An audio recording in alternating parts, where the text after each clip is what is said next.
Have you ever been ghosted? They just stop calling, no explanation, no word. What if that person were your spouse? And what if they had your child with them? How do you even go on when the people you love most in the world just disappeared? Welcome to Strange and Unexplained with me, Daisy Egan. I'm a writer and an actor who panics and starts to plan the funeral if their partner is any more than 10 minutes late without calling. 20 years ago, a little boy's mother picks him up from school one Wednesday morning, and the two vanish. The mother is found a few days later, but little Timmothy Pitzen isn't with her, and no one knows where he is.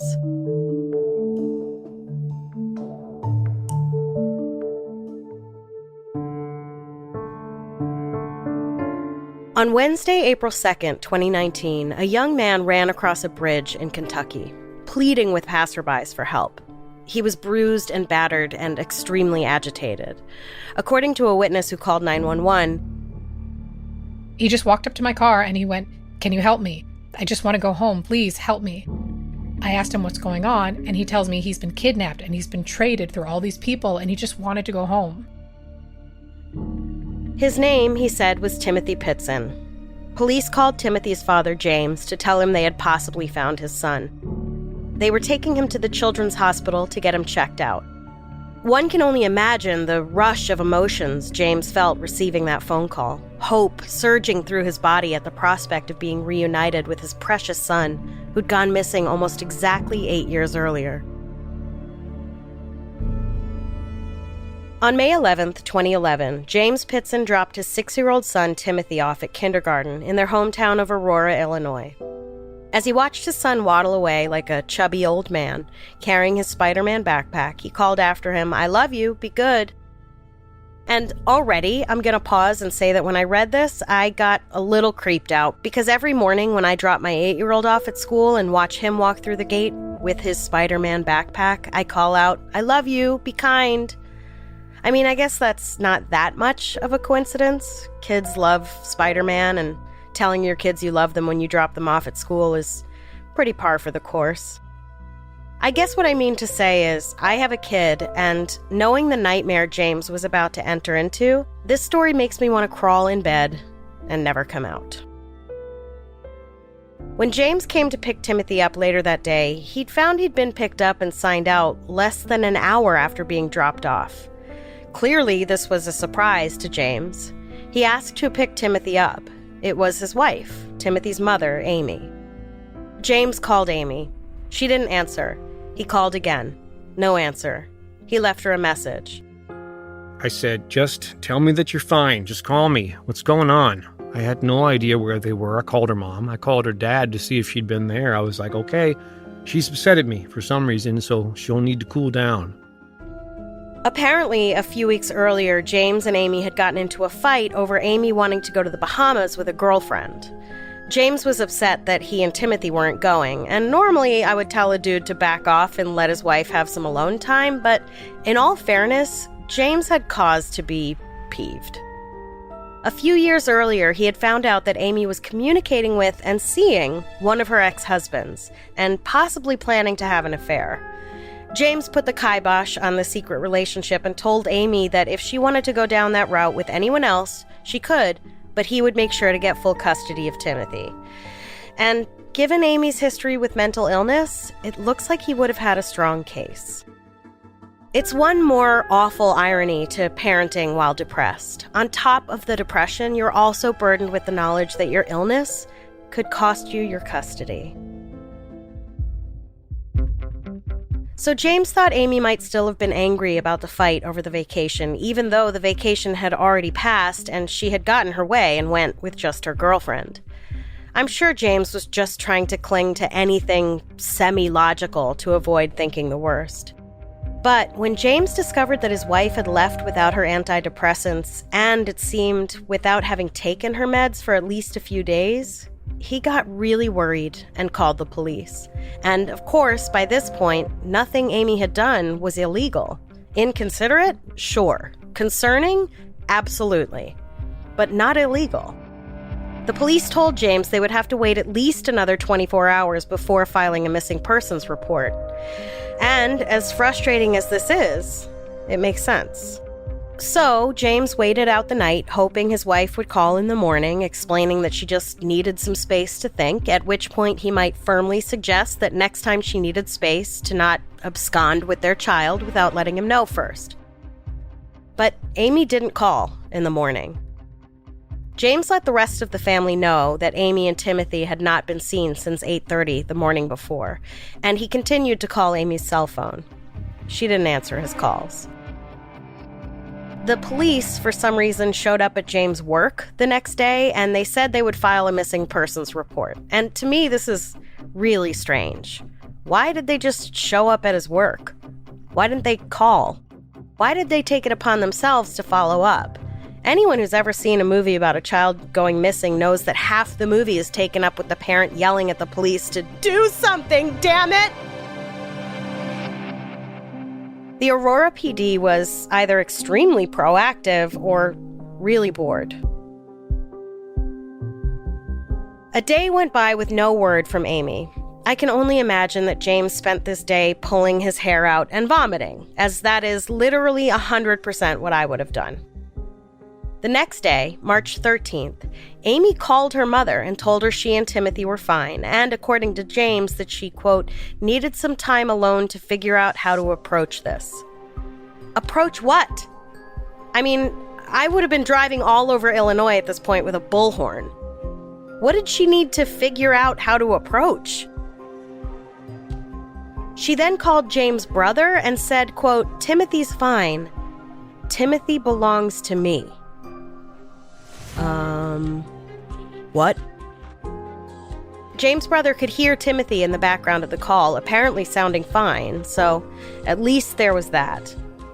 But here's the thing. Amy had already survived at least 2 suicide attempts before in her life, and James said she was battling demons, and the demons were winning. I'm sure we're all aware by now of parents with suicidal ideation taking their children out with them because they think they're saving them. And from all accounts, Amy really had struggled with major depression for years. She was on 3 medications to manage it. Her sister Kara described her as always searching for the thing that would make her happy. Work, religion, family.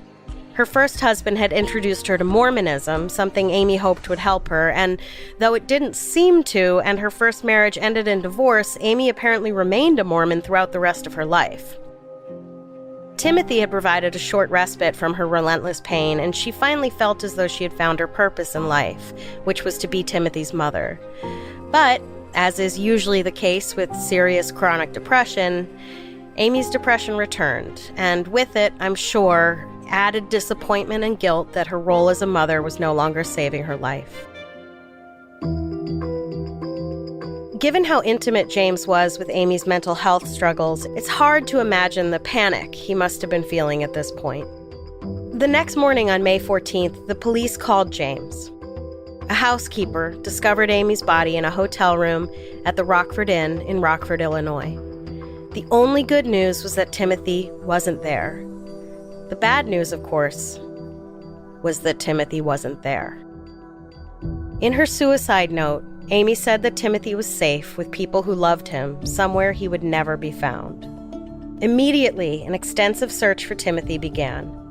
With the devastating news that Amy was gone, the family prayed that they would find him, and find him alive. But first, they would have to try to put together the pieces of Amy and Timothy's last few days together.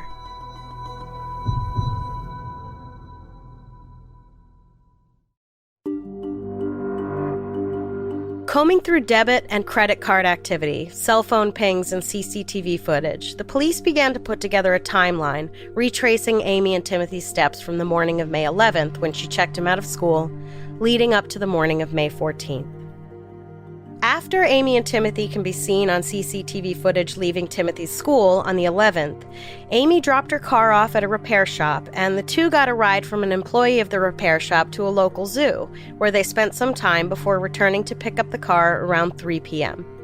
From there, Amy took Timothy about an hour and a half north to the Key Lime Cove Water Park Resort in Gurnee, Illinois, where they spent the night.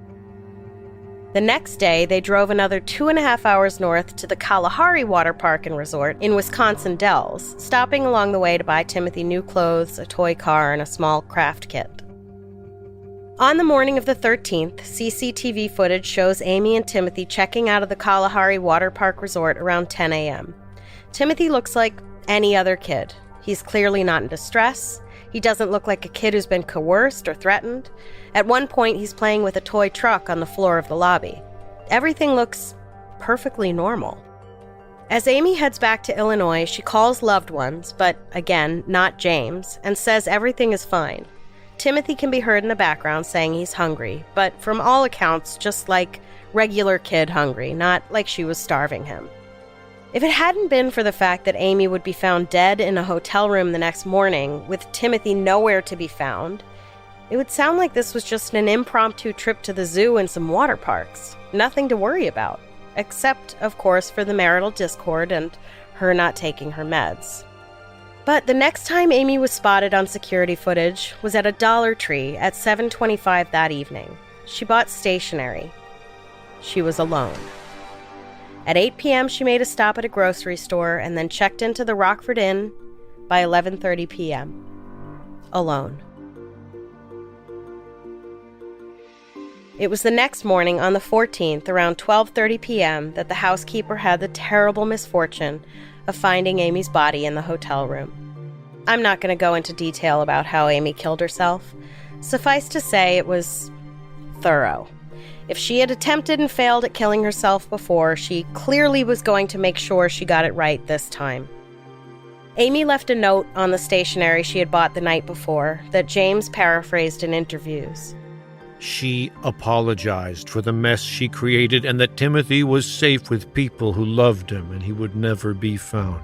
Safe with people who loved him and would never be found. Some people seem to think the mess she refers to is the physical one she would have left as a result of killing herself. Others think she might have meant the mess of living with the suicide of a loved one and the disappearance of Timothy. I would guess she might have meant a little of both. It's hard to say without seeing the actual note. She then mailed another note to her mother and another to her friend. The note to her mother read, Mom, I know you are hurt and frustrated, and I wish I had something better to say than I love you, but I don't. I have never really felt like I belonged here. I have tried very hard to fit in, to be happy, to be good to those around me, but somehow I've always felt apart from everything. Tim helped with that for a while, and maybe if Jim and I had been better, I would have been okay, but everything just fell apart. And this time, there were just too many pieces for me to pick up again. I can't take the chance of Jim hurting Tim because of my choices, so I've taken him somewhere safe. He will be well cared for, and he says that he loves you. Please know there is nothing you could have said or done that would have changed my mind. I'm sorry for the hurt and difficulties I know you are going to face. I just hope you will be able to forgive me one day. Please let Brian, Kathy, Natalie, Adam, Kara, Sydney, and Phoebe know that I do love them. It was just time for me to say goodbye. I love you, Mom. Amy. The note to her friend echoes the note she left at the hotel. What's especially interesting is that she didn't include a note for James. Look, it's impossible for anyone to know what truly goes on inside a relationship other than the people in the relationship. And all we really have is James' word. And it's possible that he downplayed the troubles they were having in their marriage in the weeks and months leading up to these fateful few days in May 2011. Whatever the truth may be, Amy was clearly unhappy in the relationship and, for some reason, it seems, didn't trust James. It's odd that she would worry that James would hurt Timothy because of her actions. According to all accounts, there were no reports of child abuse or domestic violence in the relationship. Of course, that doesn't mean there wasn't any happening, but usually when a child goes missing, there's a lot of digging into the family and home life that happens, and there doesn't seem to be any indication that James might have hurt Timothy or Amy before. However, police did find dried blood inside Amy's car, and when it was tested, it was found to be Timothy's. This raised some alarm bells, of course, but according to several family members, the blood had come from a bad nosebleed Timothy had had a few weeks prior to going missing. And again, from all accounts, it didn't seem to be a nosebleed as a result of violence. Some kids bleed from their noses a lot. Don't ask me why. I don't know, and I don't care. All I know is my son, thank the baby Jesus, does not randomly bleed from his nose. Lord help me, I would not be the right parent for that kind of kid. I suppose it's possible that the nosebleed excuse is just that, an excuse, and that maybe there was a history of child abuse in the family, but honestly, it seems to me someone would have picked up on something at some point. As far as everyone was concerned, Timothy was a happy, healthy, well-adjusted kid. No red flags. So again, the fact that Amy didn't leave a note for her husband is telling. I don't know what it's telling. Maybe just that Amy's depression had gotten so bad that it clouded her perception of her relationship with James. That whatever demons she was battling, they had successfully convinced her that James was not on her side. Depression has a way of painting a gray pall over otherwise colorful things. So where was Timothy? All of his things were missing, and there seemed to be not a trace of him to be found.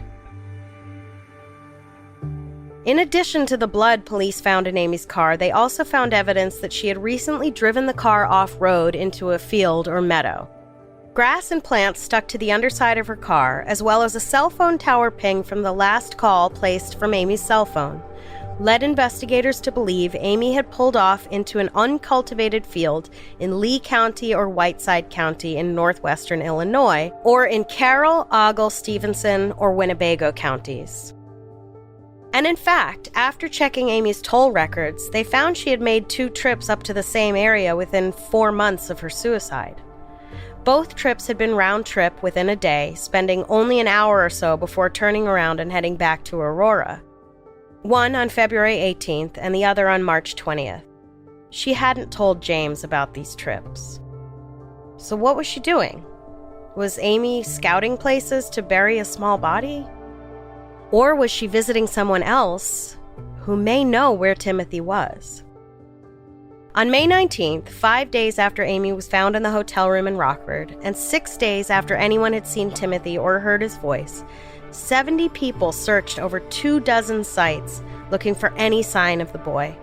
Cadaver dogs were brought in, but nothing was found. And a really sad but optimistic statistic about mother-child murder-suicides is that usually if a mother is going to kill herself and murder her child, she does both back-to-back in the same place. It's extremely rare that a mother would kill her child, hide the body, and then hours later kill herself. So it's unlikely that Amy killed Timothy. Unless, of course, she hadn't planned on killing herself, but was so consumed by the guilt of having killed her son that she killed herself later that day at the motel. On June 14th, after a month of searching, police admitted to having no leads or clues. They had not gotten any closer to finding Timothy. If Amy had done the unthinkable and killed her son, she had done a remarkably good job of hiding his body.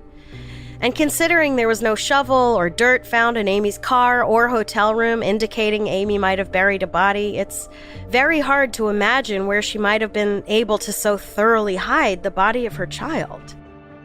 Which leads most people to believe that Amy was telling the truth in her suicide note, that Timothy really was alive and safe somewhere.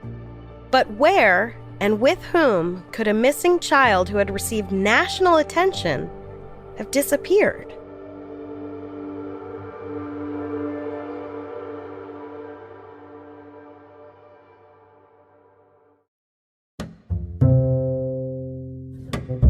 In an interview with CNN, James said, I always wonder what she told Timothy. Why hasn't he tried to call? We taught him how to dial 911. This is your number, this is your mom's number. You know, where you live, your address, all the stuff you do. We got one of those little identicards for kids with his fingerprint, his name, and a picture of him. So if you got lost somewhere, you could find him. That card was one of the only things of Timothy's in Amy's hotel room where she was found dead. The predominant theory seems to be, at least according to armchair detectives, that Amy gave Timothy to an Amish family, simply because there are quite a few Amish communities in the area Amy and Timothy traveled, and because the Amish are known to be cut off from the modern world. If someone wanted to disappear, they might find the Amish a welcoming place to do just that. This theory has been batted down, but never fully debunked. There is some debate online that the Amish are not quite as cut off from the rest of the world as we're normally led to believe. People who make this argument say that the truth would eventually come out if he had indeed been left with the Amish. Or that they wouldn't have taken him in the first place because of the Amish's purported mistrust of non-Amish people. But I'd like to push back on that idea. The Amish are notoriously secretive and very cut off from the rest of the world. If you've been following the news closely, you've seen reports leaking out here and there of atrocious abuses against Amish girls and women that have gone largely unnoticed because of how secluded and isolated the Amish keep themselves. The Amish do adopt children, though usually from other countries. And in 2011, in Pennsylvania, an investigation found that there was an illegal program in which Mennonite families were fostering the children of local incarcerated mothers, with no government oversight or restrictions. Mennonites, for those of you who are unfamiliar, live very similarly to the Amish. According to one report, of the 91 children taken in by the Mennonites, 49 were returned to their mothers upon release from prison, and 11 were adopted by their Mennonite families. Another report put the number of children who remained with the Mennonites at 29. Without an official paperwork trail or any oversight from any authoritative agency, it's hard to say how many there actually were and what happened to them. If someone were to come to an Amish family with a story about, say, their child being in danger, I'm sure that family would consider it their godly duty to take that child in. After all, it's one more person who'll grow up Amish.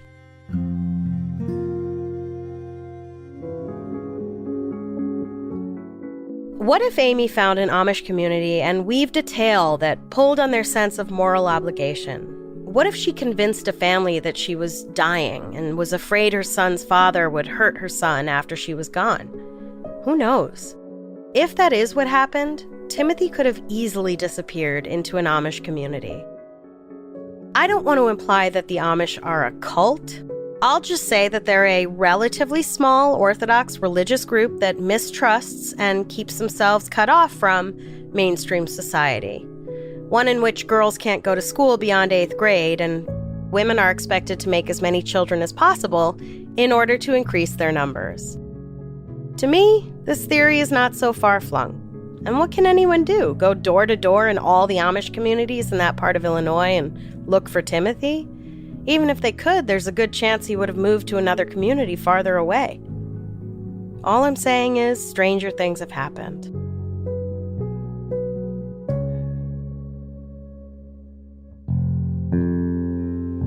Another theory I haven't seen posited anywhere is that Amy found a Mormon family and left Timothy with them. It's strange, after all, that Amy remained Mormon after divorcing her first husband and was even buried in a Mormon cemetery, but from everything I've seen, James wasn't Mormon and neither was Timothy.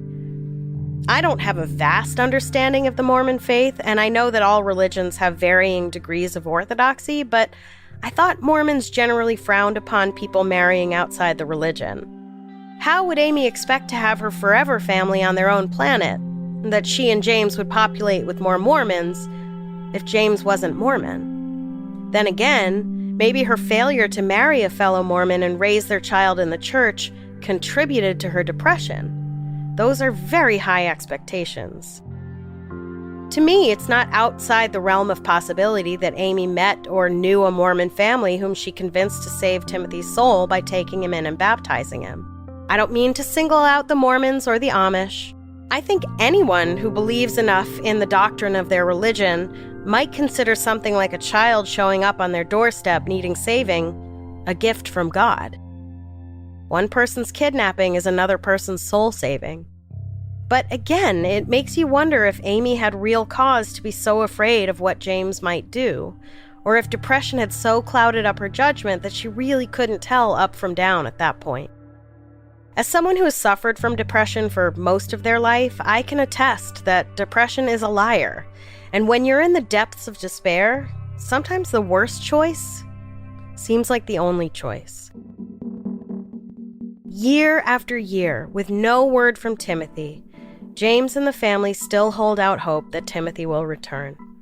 Whether the people who have him will grow a conscience and help him reunite with his father, or he'll manage to extract himself and find his way home. And then, in April of 2019, their hope was sparked when a young man emerged bruised and battered on a bridge in Kentucky, claiming that he was Timmothy Pitzen. Police called James Pitzen to tell him the news. James and the family waited as police took Timothy to the hospital to get checked out. The boy refused to let them take his fingerprints, but agreed to a DNA test. Did you know you could refuse to let the police fingerprint you? I didn't. According to a piece in the New York Times, he told the authorities that he had escaped from a hotel room where two men had been holding him captive for ages. He said that he'd been physically and sexually abused. But right away, something didn't seem right to the police. First, there was the 5 o'clock shadow on the young man's face, and while it's not unheard of for a kid to mature quickly enough to grow facial hair by 14, it's not the most common thing. But it wasn't just the beard. The guy looked 14 as much as Ben Platt looked 16 in the Dear Evan Hansen movie. You know what I mean? Like, you can put a wig on it all day, but you're not fooling anyone. And then the DNA test came back. Surprise, surprise, he was not 14-year-old Timmothy Pitzen. He was 23-year-old Brian Reaney, who had just served 14 months of an 18-month stint at Belmont Correctional Institution for vandalism and burglary. And this was not Reaney's first time pretending to be a victim of sex trafficking. He had apparently made this claim twice before. There's not a lot of information out there about why or how the police determined he was lying, but for some reason, this guy really wanted people to think he'd been sex trafficked. This fucking guy. There's also not a lot of information about why Reaney pretended to be Timmothy Pitzen. Like, he had to have known he would be caught, right? He wouldn't agree to get fingerprinted, but he had to have known they would do a DNA test, right? Like, what was the end goal here? Was he trying to go back to prison? If so, good job, Bob. You did it. But in so doing, he dragged James and his family through the torture of thinking their beloved Timothy was coming home to them, only to find out it was just some harebrained narcissist who apparently either really likes attention or being in jail. I assume the family lives every day with the hope that Timothy will eventually come home. Someone will spot him somewhere, or he'll eventually break out of whatever mindfuckery the family who has him has put him in and reach out to his father. Stranger things have happened. In 2012, Saru Brierley found his family in India after 25 years apart. He'd gotten separated from his brother at a train station and was picked up by authorities, sent to an orphanage, and adopted by an Australian couple. And just this past July, a man in China found his son who'd been kidnapped 24 years earlier when he was only 2 years old. For now, all Timothy's family can do is just try to go on, clinging to the hope that the next time the phone rings, it's the news they've been praying for since that awful day in May 2011.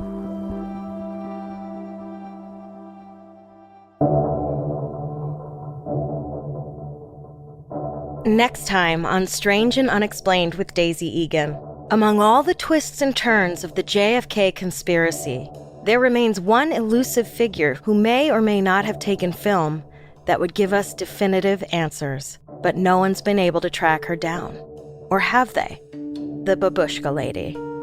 We have a lot of fascinating and bizarre stories to share with you this season, but we want to hear your episode suggestions as well. If you have an idea for something we should cover, whether it's a well-known case or something that happened in your town that the world hasn't heard about yet, go to our website, strangeandunexplainedpod.com, and fill out the contact form. This episode was written by me and researched by Jess McKillop. A complete list of our sources for each episode is available on our website. Our voice actors for this episode were Lauren Hooper and Luther Creek. Our episodes are mixed and edited by Jennifer Swatek. If you like our show, help us out by rating and reviewing us on Apple Podcasts. Follow us on Instagram and Twitter. We are at SNUpod. And check out the Strange and Unexplained with Daisy Egan Facebook group to join in the conversation.